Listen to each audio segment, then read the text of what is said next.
Nothing epitomizes the absolute failure in American policy right now more so than what we just did in Iran. Hey guys, my name's Will. This is the Back 40, and let's talk about it.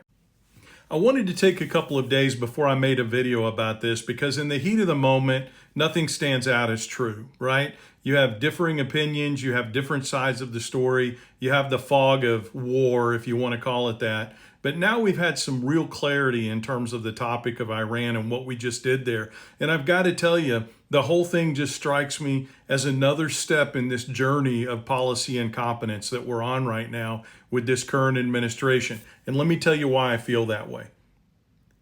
You've got a president of the United States that tells an ally that relies on the United States for the majority of its defense budget, relies on the United States to negotiate for it around the world. The president tells this entity, this country, don't take these actions against Iran. And that country does it anyway.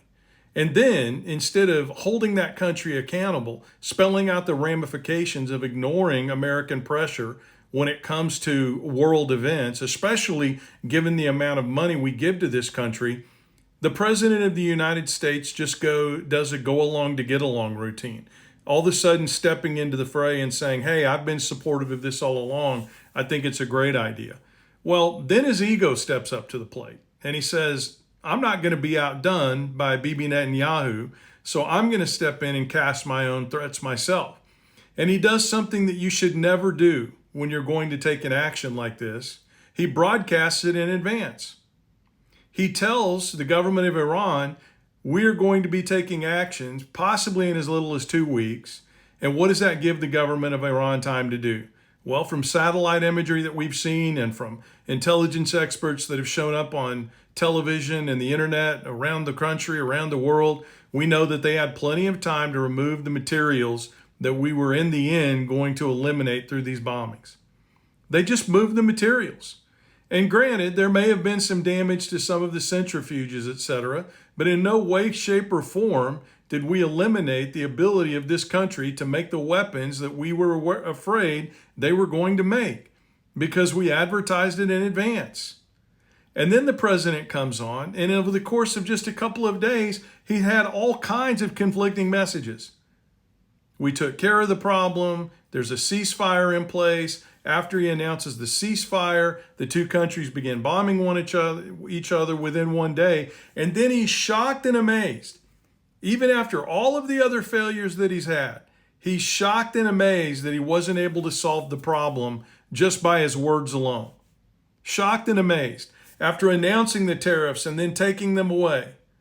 After announcing them again and then taking them away, after changing the level of tariffs over and over again to the point where nobody takes them seriously, and farmers have paid the price, and manufacturing has paid the price, and companies around this country that sell goods retail that are made in other countries have paid the price. And here we are today still with no settled tariff policy. After a immigration policy that has had more versions than the Incredible Hulk. We're going to only deport the criminals. We're going to deport everybody. Well, we love our farmers and ranchers and our hotels, so we're not going to deport everybody. We're just going to go back to deporting the criminals. To the very next day, because he didn't like the No Kings marches, announcing through his ICE director that we're going to go back to deporting everyone again. Companies can't plan. People can't plan. Lives are disrupted. Hundreds of billions of dollars have been lost in the market. And then we have Iran. We're going to take action. We're not going to take action. We're going to tell you in advance what we're going to do so you can move these materials so that the net result is they had no impact at all. And I'm so angry as a president that people aren't listening to me and don't take me seriously that I'm just going to drop the F-bomb on national TV and tell everybody that the Iranians and the Israelites don't know what they're doing. Man, I went biblical on that one, didn't I? No, Mr. President, the government of Israel and the government of Iran, they don't take you seriously. They know exactly what they're doing. They are playing you like a fiddle from both sides. They have figured you out. You don't know what you're doing. Folks, it's time to wake up. I'm saying all that to say this: rural America is dying. We're losing our hospitals. We're losing our schools. We're losing our economic opportunity. All of our means of production in this country from an agriculture perspective are siloing. Farm bankruptcies have increased double, 200%, just in the first few months of this administration. Because this administration doesn't know how to create, pass, and maintain good policy. They are all over the place. And Iran is just another example of their incompetence in this area. We have got to get serious. It doesn't matter if we're Democrats, Republicans, independents, or if we're non-political. We've got to get serious about getting people elected to office that want to solve the problems that ail us.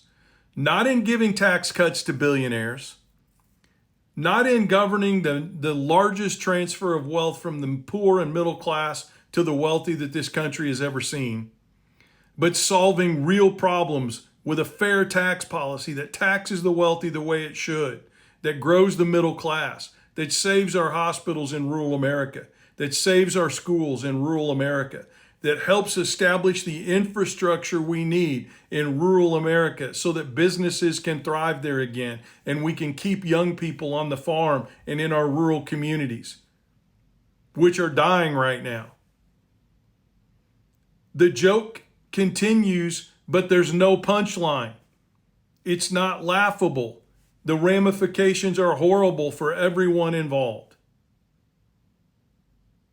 At what point are we going to get it? This isn't working.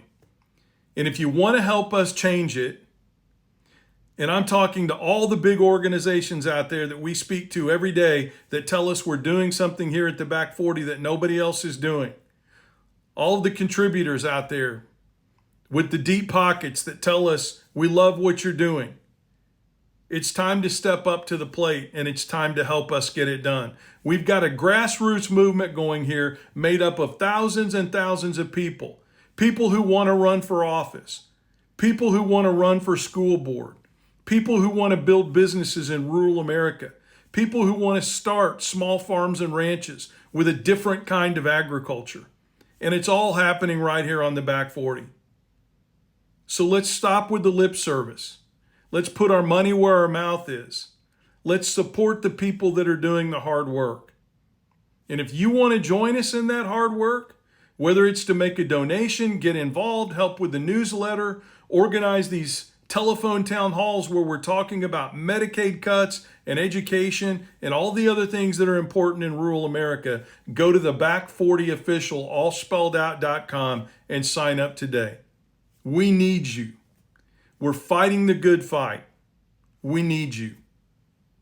And if you want to support us, if you're ready to quit talking about the fact that this is what rural America has needed, and you're ready to put your money where your mouth is to get the job done, reach out to me personally. info@theback40official.com. I will personally call you back and plug you in and explain to you what we're doing to make America the country that it can be, and to save a rural America that all of us who grew up there know and love. Let's do it, and let's do it now.